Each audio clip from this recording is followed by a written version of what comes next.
Y bueno, la idea de hoy era un poco hablar sobre este segmento, que en definitiva es eso, ¿no? Este segmento etario, este segmento cultural, generacional, que son los centennials. Eh, Como segmento, ustedes saben que tenemos distintas estrategias para hacer esa segmentación, depende de los criterios que tomemos, depende de nuestro marco teórico, si vamos al ámbito de la investigación. Eh, y el etario es uno de aquellos que se suele repetir y que siempre suele tener asidero después con las intervenciones que podamos hacer. Me parecía que era interesante poder generar un vuelo, ¿no? Porque trabajarlo a fondo nos llevaría varias horas, pero quería traer algunos de los puntos que yo considero esenciales sobre la necesidad de segmentar y segmentar en base a este grupo. Para que tengamos en cuenta, estamos hablando de los centennials o la generación Z, que son, para tenerlo a grandes rasgos, son los menores de 26 años, ¿no? Ustedes saben que como todos los grupos etarios y como casi todos, no casi, como todos los conceptos sociales, se construyen a partir de definiciones, no es que es tan tajante con una fecha, un mes y un día determinado de nacimiento, sino que hay cierto consenso en que son los que nacieron alrededor de 1994 y 2010, ¿no? Nosotros acá vamos a trabajar con algunos datos que generó la encuestadora Ipsos en Argentina, que lo viene trabajando a nivel mundial, pero que incluyo yo en la presentación algunos datos de Ipsos, y ellos, obviamente, que a los que nacieron en 2010 no los considera para encuestar, entonces tomó entre los que tienen 26 y 16 años, simplemente porque son el grupo que está habilitado para votar, ¿no? Entonces tienen otra importancia. Creo que a todos los que estamos acá nos interesa más los que están habilitados para votar, ¿no? Voy a iniciar la presentación. A ver. Después quien quiera repasarla o quien quiera verla, le pueden escribir tanto a Esteban como a mí. Está para ver el PDF, la presentación esta, la pueden revisar tranquilos y tranquilas. Digo esto porque si bien traté de hacerla ameno para este día y esta hora, tiene alguna que otra serie estadística y que está bueno revisarla con mayor detenimiento. Vamos a pantalla completa. Entiendo que ahí todos se están viendo bien, ¿no? Porque yo no los voy a ver más, así que cualquier cosita, por favor interrúmpanme, Esteban, avísame si falla algo. Si se me desconecta, prometo volver lo más rápido posible a conectarme. Los comentarios tampoco escuché el ruido de un comentario, no lo voy a poder ver porque estoy en pantalla completa. Bueno, como les decía, y como un poco fue el título de la presentación, vamos a conversar sobre los centennials y yo lo titulé El desafío de la política sensible. Ahora vamos a ver un poco por qué esta idea es sensible, pero a mí lo que me gustaría aclarar para arrancar es que como todas las cuestiones cuando trabajamos en comunicación política, el desafío no es de los centennials, el desafío es de sensibilizarnos nosotros, de sensibilizar el equipo político, de sensibilizar la comunicación política nuestra a partir de lo que podemos aprender y estudiar de este grupo etario, ¿no? Ellos, como punto de partida, vamos a tener en cuenta solo dos conceptos. Podríamos tener varios, pero vamos a tener solamente dos. Uno es el de la crisis de confianza que suscita en la sociedad hace varias décadas, pero en especial a partir de los 2000, en la década del 90, pero a partir del 2000. Y el segundo concepto es el de la sociedad heterogénea. ¿Por qué es importante tener conceptos, puntos de partida? Porque nosotros no podemos diseñar una estrategia o pensar en un segmento o en qué vamos a comunicar, ni siquiera en un posteo, si no tenemos estos criterios a priori. Ese yo creo que es un gran aporte que tenemos o que a veces generamos desde las ciencias sociales y que por ahí, si no está incluido en un equipo algún cientista social, carece de ese aporte, ¿no? A partir de un marco teórico, un análisis más coyuntural o de largo plazo. Respecto a la crisis de confianza, cabe destacar algunos puntos. El primero es, a nivel Latinoamérica, un dato que genera los estudios de Latinobarómetro, ¿no? De 7 de cada 10 latinoamericanos están insatisfechos con los resultados de la democracia. Un resultado o un dato que es tan llamativo como alarmante, porque cuando uno ve la serie, lo que ves es que desde mediados de los 90, cuando arranca la medición, la línea es casi una recta, no es una recta perfecta, pero la tendencia sí. Entonces, la proyección es que el descontento o la insatisfacción en este caso es creciente y parece haber pocos atenuantes, si bien la medición, el que después quiera también el informe ese, no lo incluí aquí el link, pero el que lo quiera me puede escribir o le escribe Esteban y se lo compartimos, así lo revisa, que realmente, o entra en Latino Barómetro y lo puede consultar, está de forma gratuita. Si bien hay situaciones, mejoras en términos, por ejemplo, cuando la economía va un poco mejor a nivel de Latinoamérica, a nivel de cada país, se puede ver cómo esta satisfacción o insatisfacción con la democracia varía, pero lo cierto es que la continuidad hacia la insatisfacción pareciera ser una constante. El segundo punto que me parece interesante remarcar para entender a este grupo etario, ¿no? Porque no es un grupo etario diferente que vive en una burbuja, ¿no? Vive en una sociedad, nació y se crió en una sociedad específica, una sociedad con estas características. El segundo punto, como les decía, es este lastimoso o incómodo 30%. Un 30% de confianza respecto a las instituciones que podríamos decir esenciales de nuestra democracia, ¿no? Los poderes ejecutivos, parlamentos y poder judicial. Ninguno de ellos alcanza una confianza superior al 30%, es decir, los electores, la ciudadanía no confía en sus instituciones de gobierno, básicamente. Quizás el fervor democrático, la confianza, la apuesta, la esperanza en un nuevo candidato termina, estoy exagerándolo, ¿no? Pero termina el día que terminamos de votar. Ese domingo a la noche o el lunes a la mañana muchas veces empieza lentamente a sedimentar esa confianza o esa apuesta, ese compromiso con un nuevo candidato, ¿no? Y los números, cuando nosotros vemos las series estadísticas, como les decía, los grandes procesos, no el último mes, sino los últimos 40 años, 30 años, podemos ver estas tendencias generales que son muy importantes a la hora de pensar, ya sea de una estrategia hasta un posteo, ¿no? Porque estamos incidiendo con este contexto. Lo interesante es que, lo interesante y preocupante es que los electores se sienten cada vez menos motivados para ir a votar, sienten que su voto no influye, no mueve el perímetro, no importa. Entonces, aún en sistemas como los nuestros, donde la elección no es opcional, donde hay que ir a votar, lo que se puede ver es cómo desde la década de los 70, por no irse más lejos, la cantidad de electores que terminan yendo a votar es cada vez menor, ¿no? Estamos hablando de una disminución en torno al 5%, que uno puede decir, bueno, no es mucho, pero en un contexto donde las elecciones no son optativas, es un número muy relevante.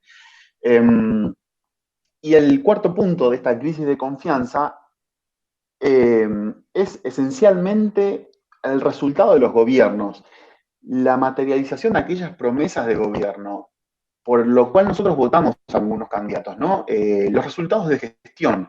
Los electores, cuando uno hace estudios, digo, por nuestro trabajo a veces recibimos estudios locales, nacionales, de otros países, y es una constante que se repite en muchas situaciones, ¿no? Que las gestiones no resultan, no logran cumplir aquello que prometen, no logran satisfacer las grandes expectativas que se generan en campaña y que los electores que los electores son movilizados para votar, ¿no?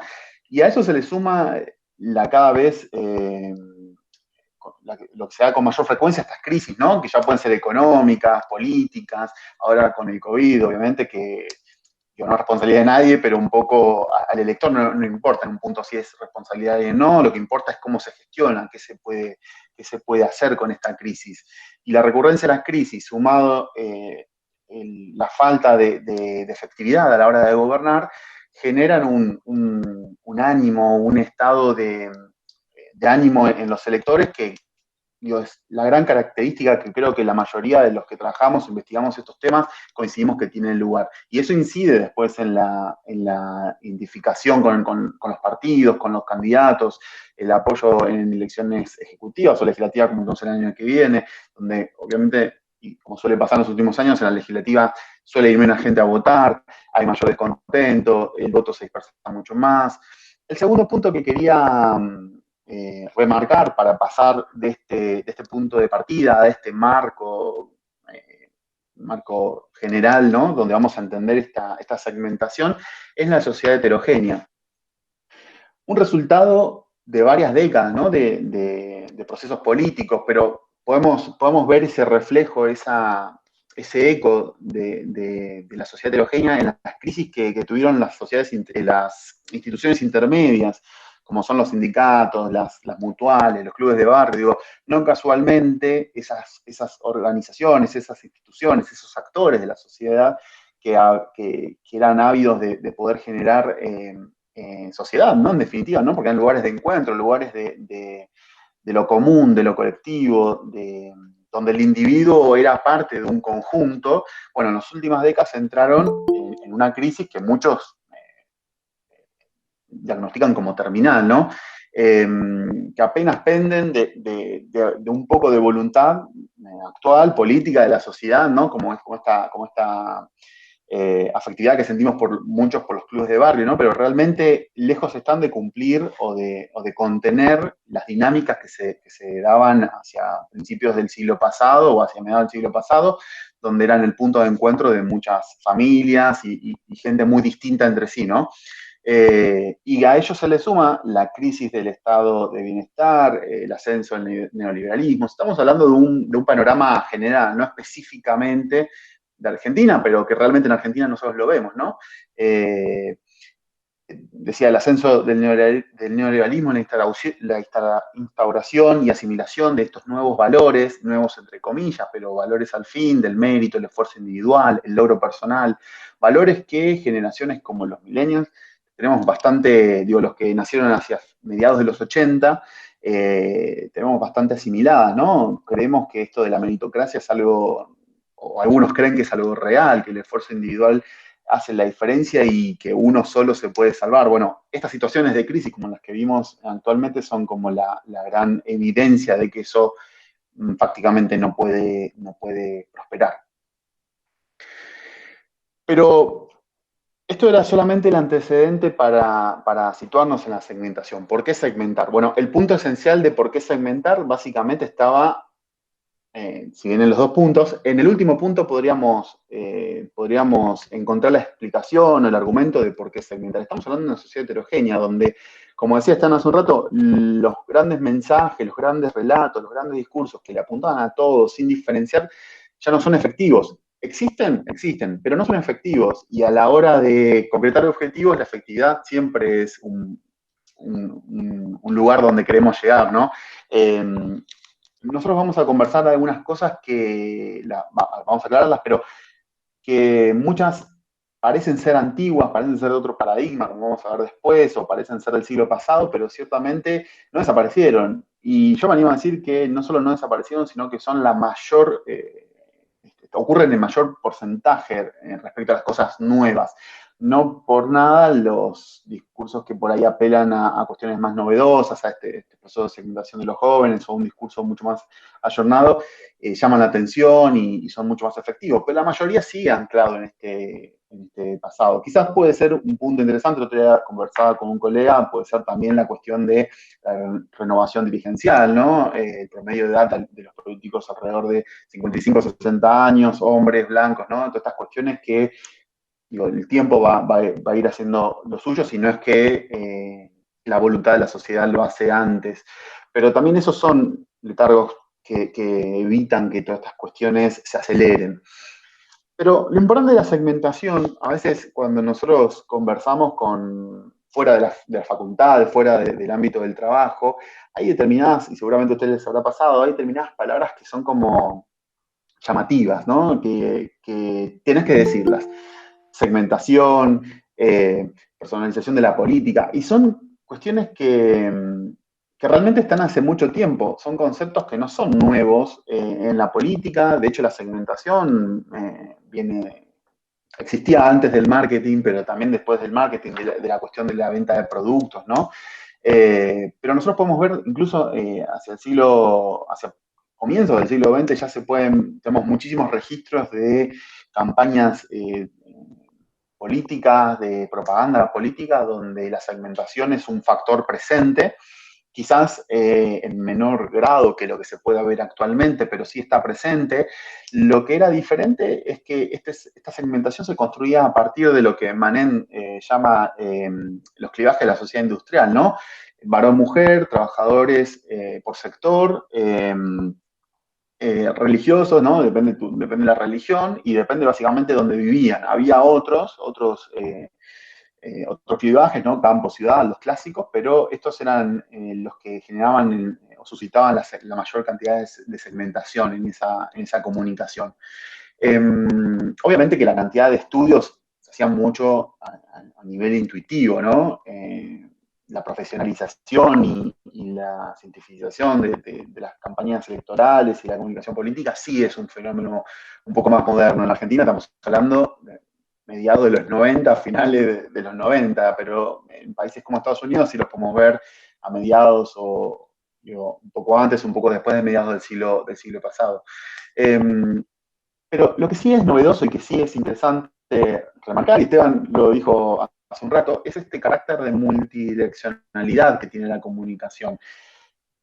Existía la segmentación antes, existía, pero nadie que emitía un mensaje, ningún emisor de mensaje, esperaba recibir algo después de decirlo. Básicamente, emitías un mensaje, esperabas, si tenía suerte, tenía éxito ese mensaje, lo que le decías a los segmentos que armaste, y básicamente es eso, esperabas que tenga éxito. Después lo veías en el momento de las elecciones, ¿no?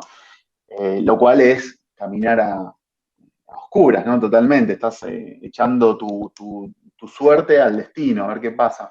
Hoy en día, yo creo que afortunadamente se genera esta multidireccionalidad del mensaje. Uno, cuando emite algo, no puede no esperar que le contesten algo, pero eso sería bidireccional. Lo que ocurre es que no solamente te contesta por redes sociales o en grupos de WhatsApp o en otras plataformas, en otras vías, no solo te contesta a quien vos le direccionaste o a quien pensaste dirigirle el mensaje o tu discurso o el posteo. Te contesta el entorno, te contestan amigos, te contestan otros segmentos para quien no estaba dirigido, con lo cual esto nos obliga a tener desde ya cuidado, ¿no? De ser un poco más cautelosos a la hora de emitir los mensajes porque tenemos que esperar que haya estas respuestas, pero también nos proporciona una herramienta que es la escucha, ¿no? Algo que a veces está subejecutado en muchos contextos, en muchos candidatos, líderes y gobiernos, pero que realmente es muy importante, porque no solamente importa lo que vos le digas, sino que también importa si ese mensaje tuvo efecto, cómo respondió, qué encontró, qué te perdiste vos, que no pudiste ver en ese mensaje y de repente el receptor lo identificó y te lo devolvió, y vos, si el equipo, si el candidato, si los que están trabajando con ese mensaje son inteligentes y cuentan con las condiciones necesarias, pueden mejorar el mensaje. Entonces es como una segunda posibilidad. Lejos de ser un error y tener que echar al equipo de comunicación, es una oportunidad para el futuro, para mejorar el mensaje y ser más efectivos. Lo interesante de la segmentación es esta frase que dice Garnet, que es un académico, consultor de gobiernos y de comunicación en Estados Unidos, que dice la segmentación busca evitar la aproximación a escopetazos, ¿no? El modelo que nosotros estamos planteando, que estamos pensando y que piensa la segmentación, por definición, es el que se aproxima más a un francotirador, ¿no? O quizás como está la foto ahí, a un arquero que apunta a un blanco específico. Y eso nos genera distintos beneficios. Solo pensando en estos cuatro elementos que están al comienzo, ¿no? El punto de vista de la persona, por qué debería interesar lo que le estás diciendo, qué gana con este mensaje o con esta sugerencia, por ejemplo, si es una comunicación vinculada, o sea, una práctica de recolección de residuos o es una práctica vinculada a no exponerse en a un grupo grande de personas por el COVID, por ejemplo. Lo importante es que nosotros pensemos desde el punto de vista de la persona, ¿no? Del segmento, pero en tanto persona. ¿Qué ganaría esta persona haciendo lo que vos le pedís que haga?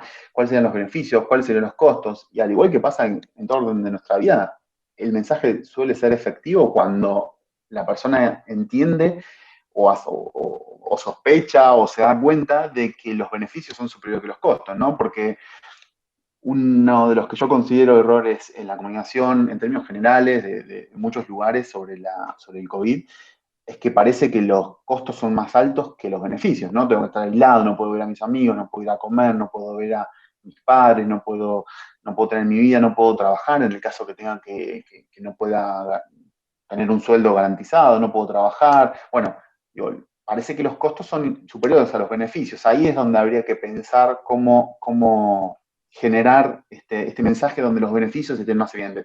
Estamos haciendo un paréntesis, ¿no? Un claro mensaje donde los beneficios son mayores que los costos, donde básicamente el contenido del mensaje es evidenciar que la exposición genera un riesgo para la vida, ¿no? Entonces, básicamente, el gran beneficio que vos lograrías en la vida, pero se pueden hacer otras cosas, o evitar la muerte, ¿no? Pero también se pueden hacer otras cosas, apelar al sentido de sociedad, al sentido de comunidad, donde básicamente el beneficio es para los médicos que se están esforzando, sacrificando. Bueno, hay un montón de recursos que se pueden utilizar en esta idea de costos-beneficios. El segundo punto que hay que tener en cuenta son los temas y valores, ¿no? Yo en un momento había pensado solo poner temas, pero después realmente los valores son muy importantes y lo vamos a ver después, porque a veces nosotros decodificamos la comunicación, los mensajes, nosotros en tanto ciudadanos, decodificamos la comunicación, los mensajes en términos valorativos más que de temas específicos, pero en definitiva un valor también puede ser asociado a un tema. Ahora después lo vamos a conversar. El tercer punto que hay que tener en cuenta para los mensajes es obviamente el medio de comunicación. Y ahí lo importante es estudiar, investigar, analizar cuál es el medio, cuáles son las prácticas de consumo de medios que tienen este segmento específico, ¿no? Por decirlo de alguna forma, y como muestran los estudios de Ipsos, la gran influencia que tienen las redes sociales en tanto, no solamente consumo de posteos y demás, sino como medio de información que tienen este grupo etario, ¿no? Muchos dicen que se informan, después hay que analizar bien qué significa esto de se informan, a partir de Instagram, ¿no? Eh, pero podríamos pensar otro grupo etario, ¿no? Los más grandes, por ahí oyentes de radio, cada vez menos, algunos que miran televisión, programas de aire, programas de cable, bueno, estudiar bien el medio a partir del cual se informa para adaptar nuestro mensaje en ese medio. Adaptarlo significa no solamente generar un video para todos, sino entender cuál es la lógica de interacción que tiene el usuario con ese medio. Si vos tenés alguna inferencia en el medio, podés scrollear o simplemente es un control remoto, si la comunicación dura mucho, dura poco, si puede estar expuesto por mucho tiempo, si tenés YouTube, bueno, cada medio tiene su lógica y lo importante de nosotros no es pedirle al medio que se adapte a nosotros, sino nosotros adaptarnos al medio, ¿no? Lo mismo ocurre a nivel local, podríamos decir, con los medios locales, tratar de entender cuál es la lógica, qué es lo que necesitan, quieren los periodistas, los medios locales, para poder hacer un esfuerzo y adaptarnos a ellos, ¿no? Nuestra estrategia se ve favorecida cuando podemos adaptarnos y darles lo que necesitamos que comuniquen de la forma más eh, simple y que les genere mayor gusto a ellos de transmitir. Y lo último, obviamente, es el timing, porque no todo, hay que decirlo todo el tiempo, hay que encontrar justo el momento, que es por ahí una de las cosas más difíciles, porque los otros puntos, como lo vamos a ver ahora, duran un poco más, ¿no? Uno puede hacer un estudio este año y los temas que les importan a los jóvenes pueden durar un tiempo, pero el timing a veces es bastante difícil y para eso es importante la escucha, a ver cuándo un tema realmente está en la agenda de los jóvenes. La escucha, no estamos hablando de pincharle el teléfono a nadie, estamos hablando de hacer un seguimiento de redes, pero también de encuestas, de tracking y demás, donde nosotros podamos ver cuál es el tema que realmente está en boca de los jóvenes en este momento. ¿De qué están hablando ahora? Bueno, muy posiblemente ahora estén hablando del COVID, ¿no? Pero la agenda del aborto, por ejemplo, es un tema ahora, no si está entre los temas que les interesa, sino que ahora están hablando de eso. Hay conversación, como decía hoy Esteban, hay conversación sobre el tema del aborto, sobre, no sé, la desigualdad. ¿De qué están hablando? Bueno, eso es muy importante. Al margen, decir que no solamente es importante para el segmento este, sino para todos, ¿no? Poder evaluar y poder tener una radiografía de lo que están conversando, de lo que están hablando la sociedad en su conjunto, es muy importante todo el tiempo. Sobre todo si vamos por el paradigma de que nosotros tenemos que tratar de deslizarnos por esa conversación y no tratar de imponerles un tema de conversación, lo cual muchos consideramos y está estudiado, que es bastante fallido, que no se puede realmente hacer. La gente habla en la actualidad de lo que quiere y de lo que puede, ¿no? No porque un político vaya y le diga, hable sobre la deuda externa va a hablar de eso. Em, y después, algo interesante, algo muy importante, es lo que posibilita la segmentación, ¿no? En definitiva, si estamos enfrente de un candidato o hay acá un candidato o un grupo de comunicación, bueno, ¿para qué me sirve esto? Para qué tengo que segmentar? ¿Para qué tengo que gastar recursos en una investigación que no me va a generar un mensaje? De repente me va a generar un informe nomás. ¿Para qué tengo que gastar un recurso en esto? Bueno, si nosotros, hay dos opciones siempre. Hacerlo por intuición, que no es menor, porque a veces la intuición es un elemento, pero muchas veces la intuición realmente es un 50 y 50, ¿no? Te puede salir bien, como un 50% te puede salir mal.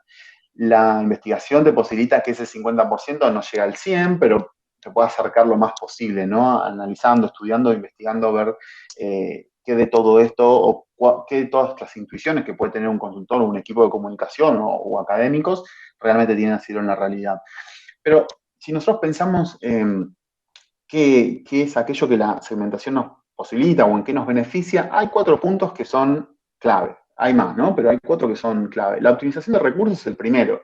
No solo estamos hablando de un mensaje que llega directo a un segmento, nos ahorra plata, ¿no? Porque en vez de hacer 100.000 afiches o panfletos o posteos en redes y pauta, estamos directamente apuntando y poniendo todos los recursos, o la mitad de los recursos, digamos, en ese segmento y apuntamos tal cual el francotirador a ese nicho, ¿no? A ese grupo.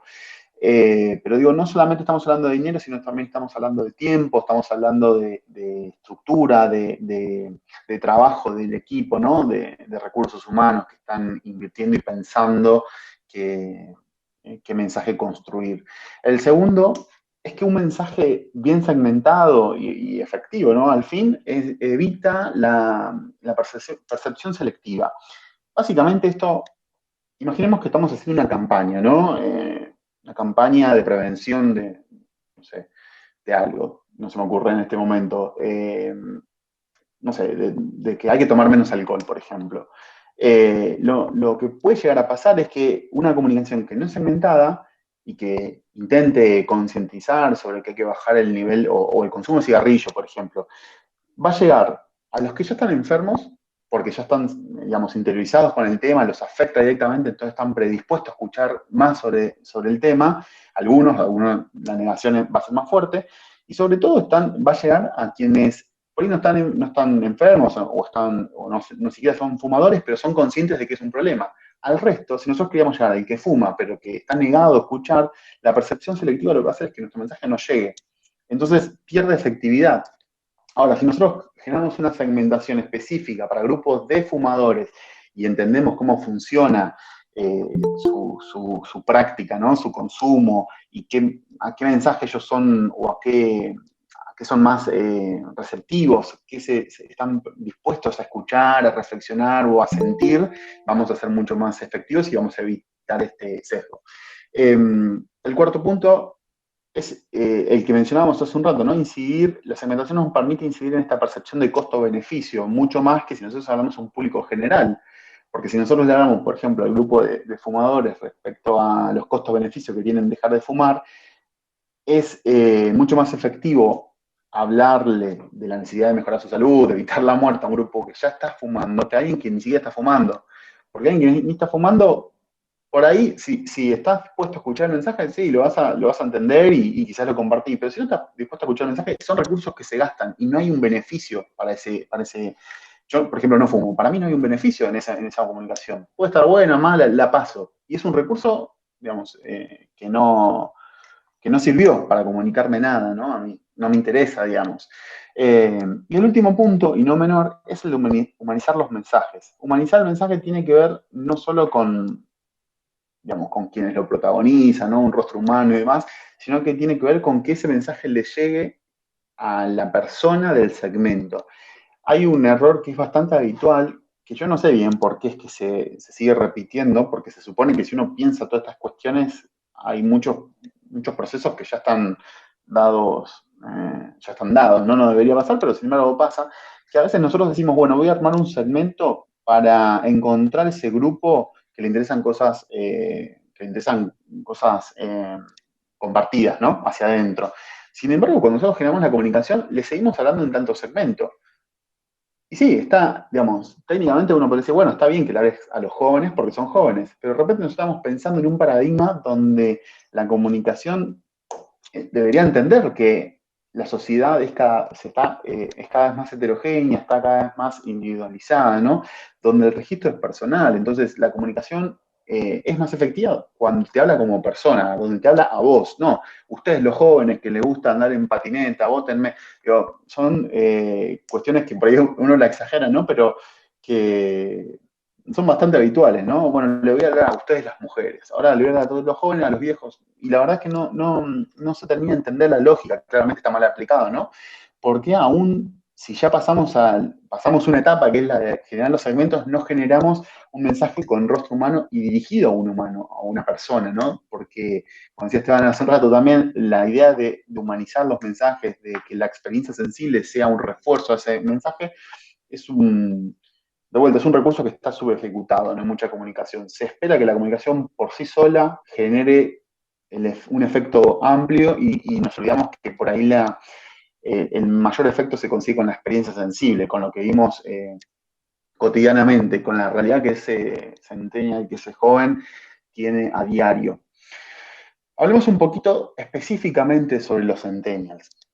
Eh, Estos datos, como les decía, parten del informe de Ipsos que hizo el año pasado, fue en junio-julio del año pasado. Después nos escriben, me lo escriben a él o me escriben a mí, yo se los comparto, está en la página web de la encuestadora está, es muy interesante porque lo que hicieron fue combinar estudios Quante y Quali, entonces encontraron como un perfil muy interesante, no solo en términos de inferencia estadística, sino también caracterizando cualitativamente a los centennials, a este grupo. Eh, Acá yo sinteticé algunos de los puntos que a mí me parecen esenciales de entender y que me gustaría que se lleven y que podamos conversar después. Para empezar, un dato que ya conocemos, ¿no? Nacieron entre el 94 y 2010, o sea, son los que tienen menos de 26 años, representan el 22% del padrón. Estos son 6 millones de argentinos. Esto es muy importante, ¿no? Porque de repente ya no era un grupo que digo, puede mover el amperímetro final y de repente sumarnos un puntito dos. Estamos hablando del 22%. Es un montón de gente, ¿no? Que eh, naturalmente uno no podría caer en el error de decir, bueno, deben ser todos, no sé, identificados con un partido específico, progresista. No, hay de todo. Y lo vimos muy, muy bien también con los casos de Spert y Gómez Centurión, ¿no? Como convocaron, sobre todo en el caso de Spert, como convocaron muchísimos jóvenes, donde esta idea de crisis de las identidades políticas, de descontento con la clase política, fue como claramente el mensaje que penetró en esos jóvenes y que los identificó con Spert, ¿no? Pero digo, es un padrón, es un número muy importante, un porcentaje del padrón muy importante para no tenerlo en cuenta, para no dedicarle tiempo de estudiar y energía, ¿no? Para pensar bien una estrategia vinculada a ellos. Eh, hay un tema interesante que es cuando uno, la sociología, la ciencia política, construye estos segmentos, como decíamos al principio, no deja de ser una construcción teórica, conceptual, que después la contrastamos empíricamente, y por eso después la plasmamos en informes y en textos y en charlas, porque tienen asidero. Pero lo interesante es que cuando uno la construye en términos teóricos, toma elementos que los unifique. Por ejemplo, para una generación, los millennials y demás, elementos como la caída del muro de Berlín, no sé, en términos culturales, el rock, la música pop de finales de los 80, principios de los 90, son elementos que, de vuelta al neoliberalismo, ¿no? La concepción esta del individuo, del esfuerzo personal, son todos elementos, la caída del comunismo, son todos elementos que van generando una forma, ¿no? Un grupo generacional, ¿no? Esta idea de las generaciones. ¿Qué es lo que define una generación? Bueno, no hay algo específico que define una generación. La generación anterior a los millennials, ¿no? Como la revolución sexual de los 60, la pastilla anticonceptiva, son todos elementos que van dándole forma a una generación. No hay uno, ni hay necesariamente determinados, hay distintos elementos. Esta generación, entre los elementos que tienen, recuerda que nacieron en el 94, ¿no? Nacieron y se criaron en alguna de las peores crisis que tuvimos en los últimos años, ¿no? Porque no solo que vieron el final del estado, o el final o un estado de bienestar bastante disminuido respecto a lo que era al mediado del siglo pasado, ¿no? Pero un estado de bienestar claramente en crisis, grandes estructuras, monstruosas estructuras estatales que lamentablemente están obsoletas, que están desguazadas, que no funcionan, ¿no? Entonces, tienen como esta situación de estamos, ¿no? De vuelta el mensaje es, estamos pagando todo esto y no funciona, ¿no? Entonces ahí uno dice, pero tiene algo de lógica que estos jóvenes se inclinen por ese mensaje, ¿no? Porque ven la estructura y ven que no funciona, y ven que sus padres o ellos pagan. De repente hay que ser politólogo, tener un poco más de años para decirle, no, lo que pasa es que estas estructuras antes eran muy buenas, ¿no? La educación pública sí, ahí manteniéndose bueno, como decíamos hace un rato, a veces es un docente mucho más efectivo que la historia, ¿no? Y de eso nosotros tenemos que tratar de sacarle un beneficio, de aprender algo. Pero no solamente la crisis del estado de bienestar y el ascenso del neoliberalismo, la idea de los del individualismo y demás, sino que esta generación fue la generación que nació con la cuestión tecnológica, digo, del celular, de la computadora. Para muchos nuestra primera computadora fue hacia finales del, creo que yo la primera que tuve, no sé si fue en 98, 99 o 2000, no me acuerdo, pero digo, estamos hablando que cuando yo tuve mi primera computadora y ya tenía un par de años, estos jóvenes tenían apenas 3 años cuando quizás llegó la primera computadora a su casa. Básicamente su infancia es en torno a la computadora, en torno a la televisión por cable. YouTube quizás no existía, ¿no? Pero a sus 10 años ya seguramente estaban viendo YouTube y demás. Con toda esa aceleración de tiempos que significaba, ¿no? Siempre recuerdo como una cuestión, una anécdota, ¿no? Pero que me parece bastante ejemplificadora. Todos ustedes, los que miraban en programas de televisión, dibujitos y demás, saben, son conscientes de la cantidad de tiempo que le dedicamos a ver, por ejemplo, un programa que duraba media hora con cortes comerciales, y el tiempo que demoraba de construir una historia, ¿no? Que eran varios episodios y uno de repente estaba todo un mes para ver una historia, ¿no? En un programa. Y de repente los jóvenes que ven quizás el mismo programa en YouTube, ¿qué hacen? Lo adelantan, pasan, no pueden esperar el corte de 30 segundos de publicidad, ¿no? Y nosotros esperábamos quizás, no sé, 10, 15 minutos de publicidad y no podíamos hacer nada. Bueno, todas esas cuestiones, una generación que puede tomar rienda de los tiempos, ¿no? De los tiempos, de lo que consume, hace que sea diferente a las otras generaciones. Ni que hablar a las generaciones previas a los milenios, donde no podían casi hacer nada, donde todo les era dado, no podían decidir casi nada, ¿no? Eh, la revolución tecnológica vinculada a la tecnología, vinculada a los celulares y la informática claramente incide en esta generación. Las crisis ya conversamos y las reivindicaciones es un punto interesante donde va a estar donde después ellos van a construir mucho de su forma de vincularse con la política, ¿no? Donde entienden que los derechos se reclaman, se reivindican y son para todos, no son para un grupo solo, donde si hay que movilizarse o hacer una campaña en redes, se hace básicamente, donde no existen, digamos, no existen temas tabú que no se puedan reclamar, donde no se puedan incidir, donde no se pueda apostar. En este sentido, hay un tema que es central en esta generación en términos de percepción, ¿no? Que es la idea del otro. Me parece que es una de las diferencias más fuertes con la generación de los millennials, donde muchos de los que estamos acá somos millennials, que es la idea de que esta generación no entiende al otro como un adversario, como un estorbo, como alguien que compite. Entiende que la idea del otro es central para generar transformaciones, donde las transformaciones no se pueden generar si no existe, si no podemos incorporar a ese otro, ¿no? Básicamente donde se sintetizaría que para generar cambios, para generar transformaciones, para incidir en este mundo anémico, en este mundo lleno de crisis, de largos procesos de crisis, es necesario no grandes personalidades, sino grupos de personas, otros que puedan incidir en esa transformación colectiva, ¿no? Esto es, dicho así, parece banal, parece tonto, pero realmente es muy importante porque están entendiendo que nadie se salva solo, ¿no? Este eslogan que circula ahora, ¿no? Y que si nosotros queremos transformar las cosas necesitamos sí o sí, dependemos de los demás. Y esto le genera una gran inercia de docencia, ¿no? Enseñarte qué cosas no se hacen, que esto no se dice, que al otro le molesta que le digas esto, no te explican cosas, la generación de los centennials, es como una de sus grandes capacidades de comunicación, la idea de docencia, ¿no? En la acción política.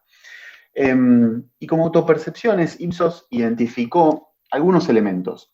Se autoperciben plurales, se autoperciben flexibles, tienen valores globales, transparentes, deconstruidos. ¿No? Son todos elementos que uno dice, si uno tiene un sobrino, una sobrina, un vecino, dice, ah, claro, o sea, esto de la deconstrucción no es algo que surgió, claramente es una generación que a todos nos está enseñando muchas cosas y nos está haciendo entender muchas cosas y que milita muchas otras cosas, porque no vamos a ser ingenuos, esta generación no inventó el feminismo o la diversidad sexual, ¿no? Esta generación la aprendió de generaciones anteriores, pero sí es una generación ávida por diseminar esos elementos, por enseñarle a los otros, por explicar qué es, para hacer entender que estas cuestiones valen y transforman el mundo, ¿no?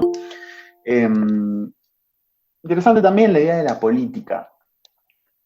Acuérdense que estábamos hablando que nacieron en el 94, 95, en una época donde la política, sobre todo en Argentina, tenía, digamos, estaba en un lugar marginal, ¿no? La cuestión de que la política había sido un poco desplazada por la idea del show, del espectáculo, de la televisión, de las celebrities. Bueno, esta generación vuelve a retomar la idea de la política, pero lo importante es que no, la política en tanto la entendemos algunos como, porque la política va vinculada a los partidos, ¿no? O a estas instituciones del siglo pasado, sino que entienden la política como una actitud de vida, como la micropolítica, la idea de que hay discusiones que no se dan en un comité o una unidad básica, sino que se dan en la mesa donde estamos corriendo, digamos, se dan discusiones políticas sobre derechos, diversidad sexual y demás. Bueno, esos son los lugares donde la micropolítica para este grupo etario tiene lugar y la combaten, digamos, la ponen a prueba.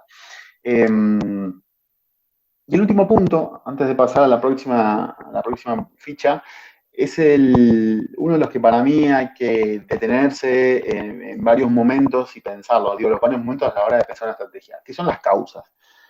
Las causas es una palabra que, si bien pareciera ser como novedosa, es bastante también antigua. De hecho, en Argentina, creo que más de uno cuando dije causa, al que le guste la historia o sea radical, lo retrotrae a Irigoyen, ¿no? Porque él veía la cuestión partidaria, la cuestión del requerismo como la causa, no la cuestión institucional, sino los objetivos que tenían, los valores y los objetivos que tenían, como una internalización de vida de la política. Y curiosamente esta generación entiende las causas de la misma manera, porque la igualdad de género no es una propuesta de políticas públicas que se puede discutir, no sé, digamos, no hay una discusión ahí. O hay igualdad o hay desigualdad, entonces es una causa, no va a discutirlo en términos de, bueno, lleguemos a un punto intermedio, o eso no es, el respeto por la diversidad, o eso no es, no puede haber un respeto por la diversidad a medias tintas, ¿no? La equidad social, o hay equidad o no hay equidad, y la protección del medio ambiente, ni hablar, uno no puede contaminar un poquito o poquito más, un poquito menos, estás contaminando. Y esta generación entiende que, fíjense como todos estos elementos que decíamos, estas causas que mueven a esta generación, que los moviliza, no tienen que ver con los partidos, no tienen que ver con actores específicos, son todas colectivas, no hay ninguna de ellas que sea, no sé, una cuestión, el logro personal, el cumplir sus sueños, no, no, son todas cuestiones colectivas que los involucran en tanto actores sociales, ¿no? Y eso lo vuelve como muy interesante para pensar comunicación, para pensar cómo incluirlos en la política, en la discusión pública. Este es uno de los gráficos que les comentaba, que después si quieren detenerse y verlo bien, yo se los paso, está en el informe de Ipsos, pero yo se los comparto, o también Esteban se los va a compartir, que es interesante para analizar digo, para entender la historia política o los movimientos así políticos a partir de varios años, que te da como una mirada un poquito más interesante.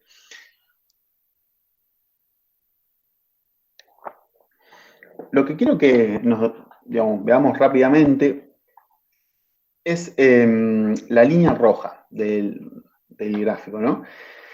Esto lo arrancó Manuel Moreira Araujo, un célebre sociólogo que murió hace unos años, en los 80, y lo continuó Ipsos, cuando él obviamente la vendió a su consultora Ipsos, la continuó y entonces lograron esta serie. Fíjense cómo la línea roja, que es nunca, estos son a los argentinos, nunca va a sentir simpatía por ningún partido político. En los 80, en el 84 para ser preciso, alrededor del 7% de los argentinos decía que nunca va a sentir simpatía por ningún partido político. Esto, unos cuantos años después, en el 2018, que es donde terminó esta medición, pero actualmente gira en torno a esa cifra, el 43% de los argentinos dice que nunca va a sentir simpatía por ningún partido político. Fíjense, ¿no? La crisis de los partidos políticos como acá está evidenciada. Un paréntesis. En mi caso, los que me conocen y los que no me conocen lo van a saber, pero yo no, si bien leo esto y entiendo lo que la sociedad piensa respecto a los partidos políticos, hay que diferenciar lo que uno cree, sostiene o está convencido que pueden generar los partidos políticos. Los partidos políticos son un gran actor de la democracia y son una estructura, una institución muy interesante para reivindicar, para pensar cómo transformarla, cómo movilizarla, siempre que sean funcionales, digo, porque para que sea un reservorio de historia política, la verdad que no es su finalidad. Yo creo que muchos estamos convencidos de que los partidos son importantes, que necesitan ser repensados, que necesitan ser reinterpretados en este contexto, pero que no nos animábamos a darlos por muertos, ni mucho menos, ¿no?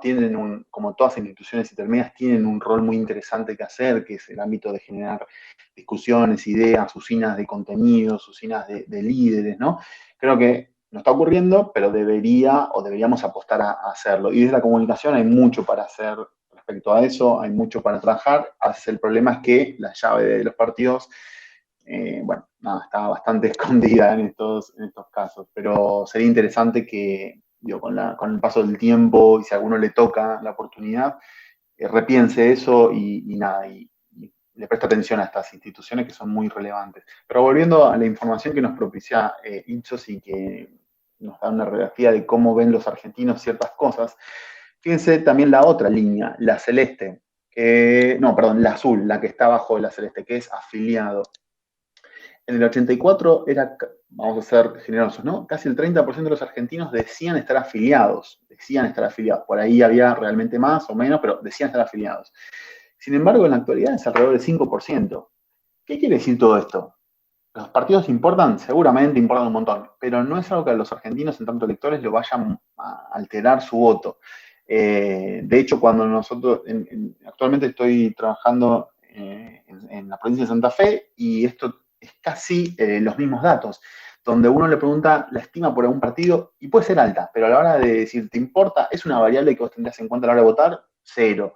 Y de hecho, cuando nosotros analizamos a nuestro candidato, a nuestro cliente, un porcentaje muy grande de sus votos son afiliados o simpatizantes del partido adversario, o sea, del partido tradicional adversario. Entonces, la idea es que mucha gente por ahí puede sentir simpatía, de hecho yo estoy afiliado a un partido político, pero realmente quizás no es una variable que a la hora de votar incida. Quizás un buen candidato, un buen líder, o una buena propuesta o un candidato que nos emocione, nos entusiasme, es una variable mucho más interesante, mucho más influyente a la hora de votar que un partido político. Esto en los jóvenes, creo que ustedes lo ven de aquel lado, en el cuadrito que tienen al costado, fíjense cómo en general son más reacios a los partidos, ¿no? Alrededor del 3%, pero digo, se ve la tendencia que son más reacios a nunca va a sentir simpatía por ningún partido político. Cuando le preguntan la simpatía, dice, en la actualidad el 17% de los argentinos dice sentir simpatía por un partido político, bueno, los jóvenes dice que apenas el 10%, ¿no? Fíjense cómo casi la mitad. Bueno, estas situaciones son las que nos pintan un cuadro de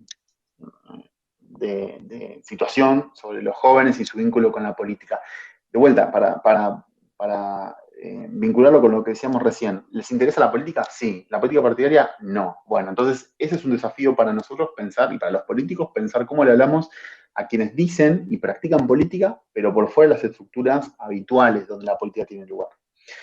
¿Cómo estamos de tiempo? Creo que estamos bien.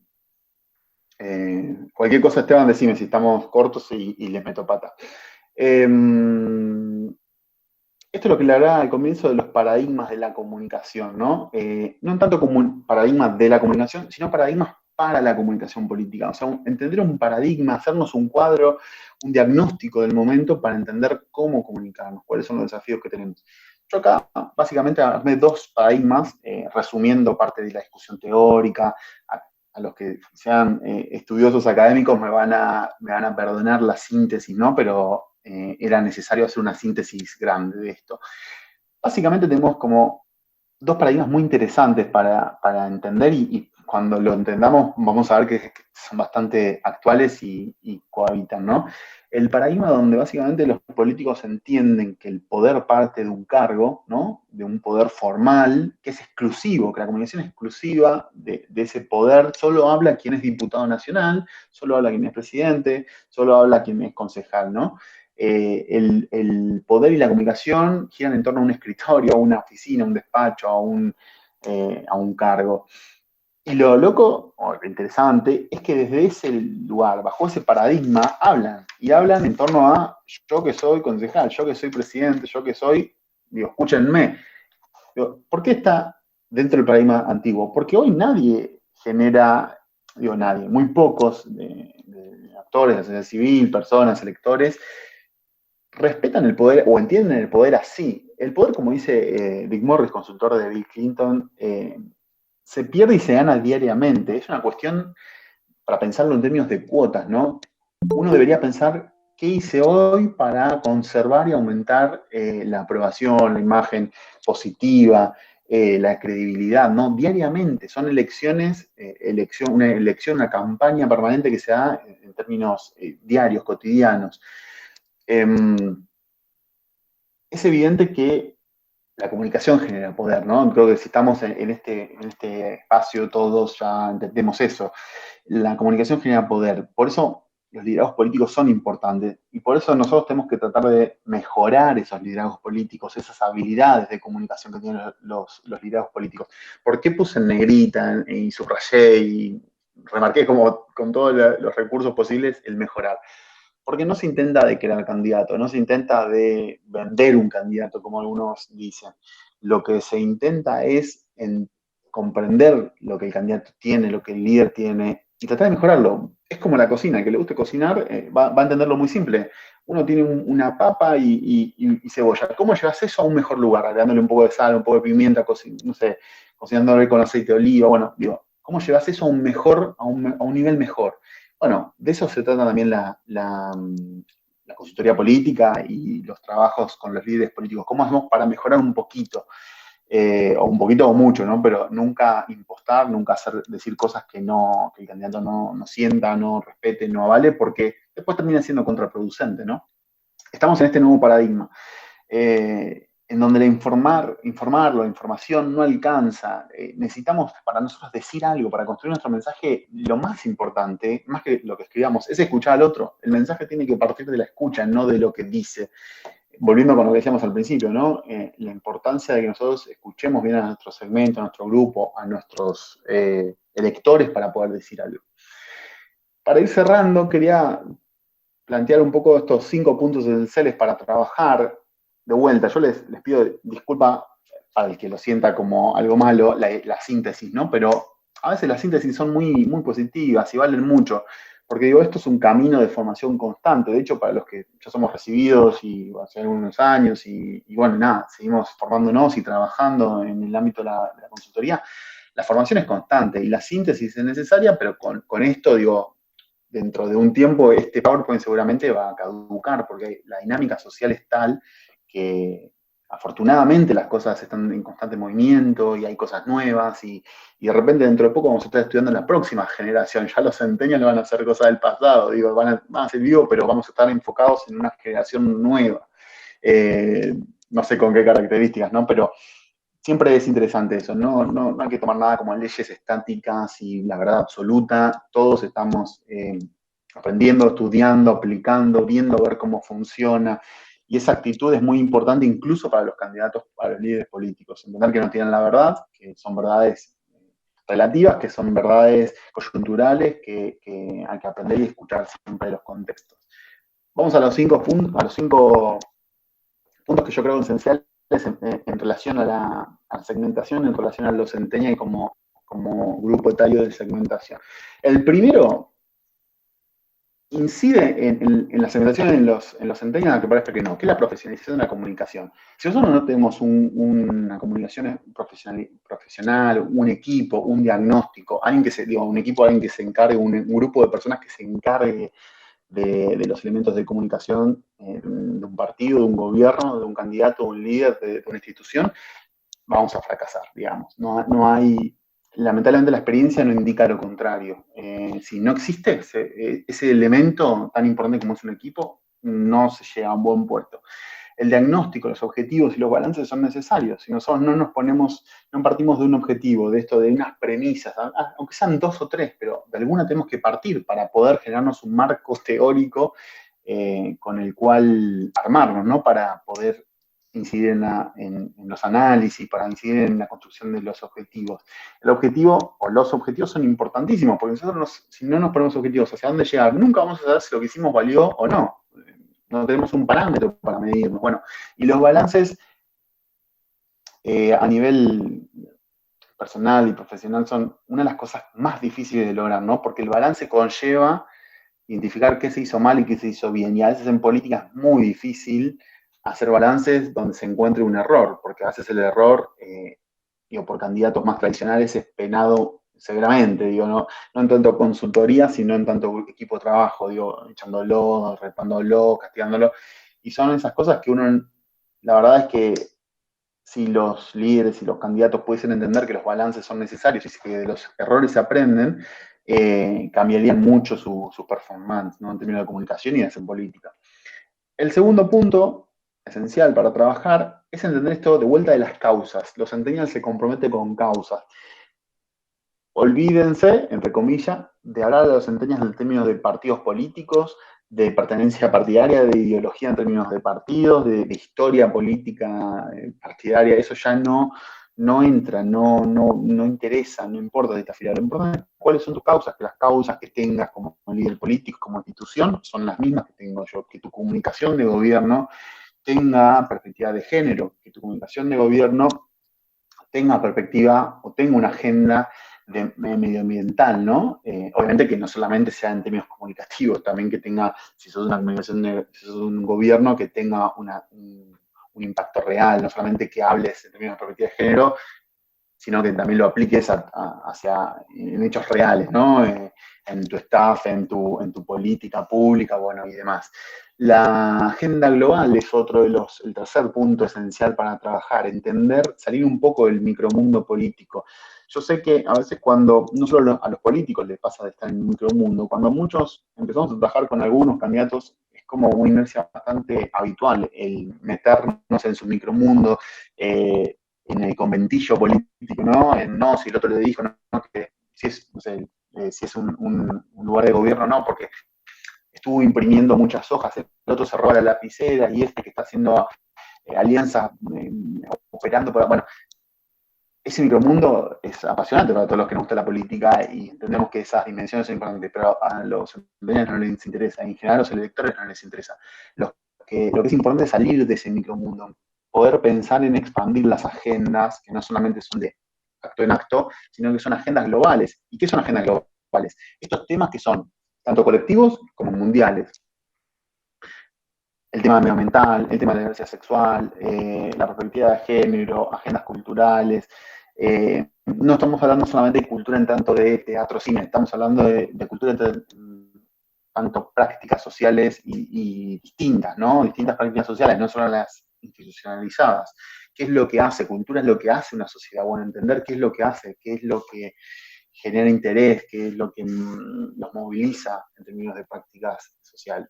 La alimentaria, por ejemplo, no sé, una agenda vinculada a la alimentación, al veganismo, al vegetarianismo, a una alimentación más sana, a la comida orgánica, son cosas que por ahí podrían parecer, si esto fuese una reunión con políticos más antiguos, entendería que en este momento es como que vayan dejando la reunión porque decirles que hablen sobre vegetarianismo o comida orgánica sería como un insulto, pero entiendo que todos los que estamos acá entendemos que esas cosas importan mucho. Quizás a muchos de ustedes les importa ya su agenda, la comida más natural, ¿no? Pero para este grupo etario es esencial. No por nada es el grupo etario donde más cantidad de vegetarianos, veganos y ambientalistas hay, ¿no?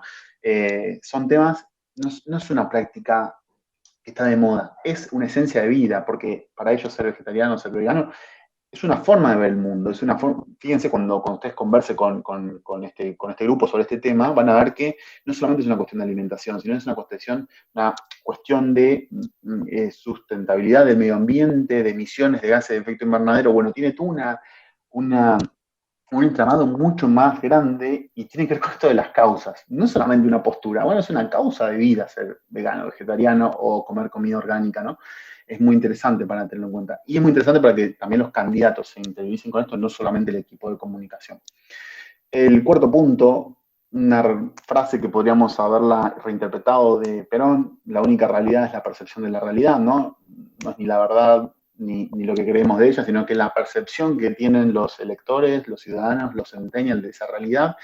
Por eso es muy importante entender cómo en su barrio, qué les apasiona, qué les da miedo, con qué sueñan, qué escuchan, qué música les gusta. Si usan Spotify, como decía hoy, si usan podcasts y estudian con los podcasts y lo usan para andar en, no sé, digo, entender cómo perciben ellos esa realidad y que incluso para los que somos la generación anterior a ellos es muy distinta, ¿no? La vemos de una forma muy distinta. Y el último punto, con esto vamos cerrando, es de vuelta hacer una evaluación sincera y constante de lo que hacemos, de lo que generamos, de lo que generan otros, poder entender,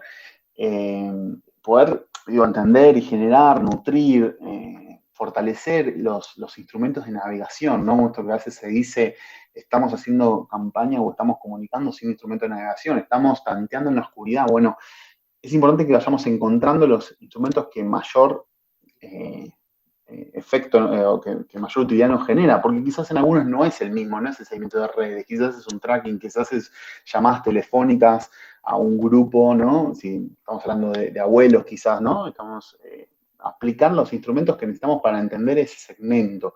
En este caso, naturalmente, no escuchar las redes sería una picardía, pues sabemos que es un segmento etario que está básicamente en redes, pero también encontrarlos en los lugares donde frecuentan, en los ámbitos donde se mueven, en los consumos que hacen, entender qué los caracteriza, qué los mueve y cómo nosotros podemos acercarnos a ellos sin obligarlos a ellos que se acerquen a nosotros.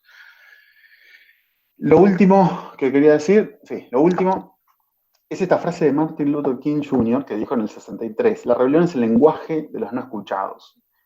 Con esto no estamos augurando de que se viene la rebelión de los centennials, no, digo, no creo que vaya a pasar, no apuesto ni me la juego por eso, porque uno nunca sabe cómo se generan después las dinámicas, pero lo interesante de esta frase es que tratemos de escuchar a los que no son escuchados, porque la rebelión a veces no necesariamente puede ser quemando una institución de gobierno o tomando las calles, a veces una rebelión puede ser electoral, y la rebelión, lo peor que nos puede pasar con candidatos, como grupos, como gobierno, que la rebelión, nos enteremos que haya una rebelión el día de las elecciones, y que de repente haya un grupo de no escuchados, que no hayamos entendido su lenguaje, y que veamos la rebelión ese día de los comicios, ¿no?